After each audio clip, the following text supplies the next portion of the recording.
અકબર બાદશાહના દરબારના નવરત્નમાંના એક રત્ન સુપ્રસિદ્ધ ગાયક તાનસેનજી એકવાર બ્રજમાં આવ્યા હતા.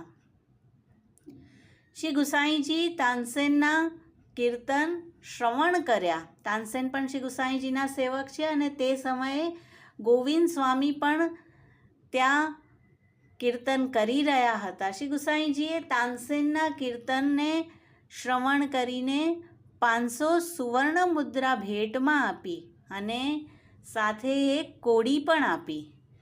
તાનસેનને બડું આશ્ચર્ય થયું અને રહસ્ય પૂછતા શ્રી ગુસાઈજીએ ખુલાસો કર્યો, તાનસેન, તમે દરબારી ગાયક છો અને બાદશાહને ખુશ કરવા માટે ગાન કરો છો, તેથી તમને 500 સુવર્ણ મુદ્રા આપી.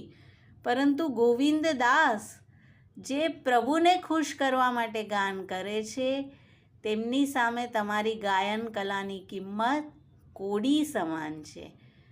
તો યદ્યપિ તાનસેન નવરત્નોમાંના એક છે અને અતિ સુંદર ગાન પણ કરતા હતા, પણ શ્રી ગુસાઈજી ભક્ત રત્નોના પરીક્ષક છે, માટે આપે ગોવિંદ દાસના ગાનને ઉત્તમ ગણાવ્યું અને તેથી તાનસેનને સુવર્ણ મુદ્રાની સાથે એક કોડી આપી.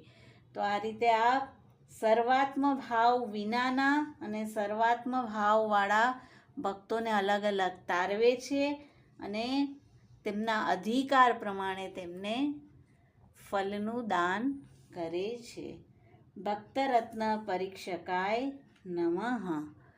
શ્રી વલ્લભાધીશ કી જય. શ્રી સાંઈજી પારમ દયાલ કી જય.